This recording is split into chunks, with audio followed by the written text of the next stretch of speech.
सच्ची बुद्धिमानी। एक समय की बात है, किसी राज्य में एक प्रसिद्ध राजा शासन करता था। राजा बहुत बुद्धिमान और न्यायप्रिय था, लेकिन उसे एक समस्या ने परेशान कर रखा था। राजा के 3 बेटे थे और वह सोच रहा था कि उनमें से किसी अपना उत्तराधिकारी बनाए। तीनों बेटे समझदार थे, लेकिन राजा निर्णय नहीं कर पा रहा था कि उनमें से सबसे योग्य कौन है। राजा ने एक दिन तीनों बेटों को बुलाया और उन्हें एक चुनौती दी। उसने कहा, तुम तीनों को एक एक सिक्का दिया जाएगा। तुम्हें सिक्के से कुछ ऐसा खरीदना है जिससे पूरा महल भर जाए। जो यह काम करेगा वही राजा बनेगा। तीनों बेटे अपनी अपनी योजनाएं के साथ बाजार की ओर निकल पड़े।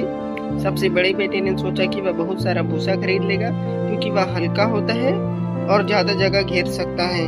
वह भूसा लेकर आया और महल के एक बड़े कक्ष में भरने की कोशिश की, लेकिन भूसे ने पूरा कमरा नहीं भरा।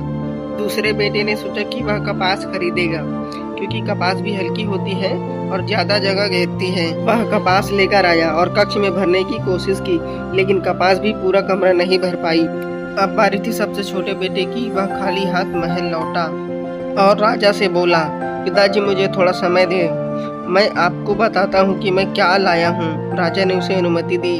सबसे छोटे बेटे ने एक छोटा सा दिया जलाया और कमरे के बीच में रख दिया। दिया जलती ही उसकी रोशनी से पूरा कमरा जगमगा उठा।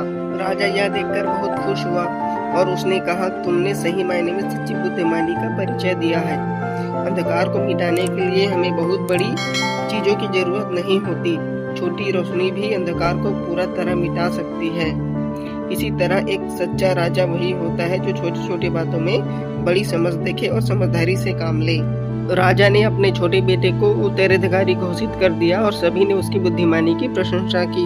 इस कहानी से हमें यह सीखने को मिलता है कि सच्ची बुद्धिमानी बड़ी चीजों में नहीं बल्कि छोटी छोटी बातों में छिपी होती है।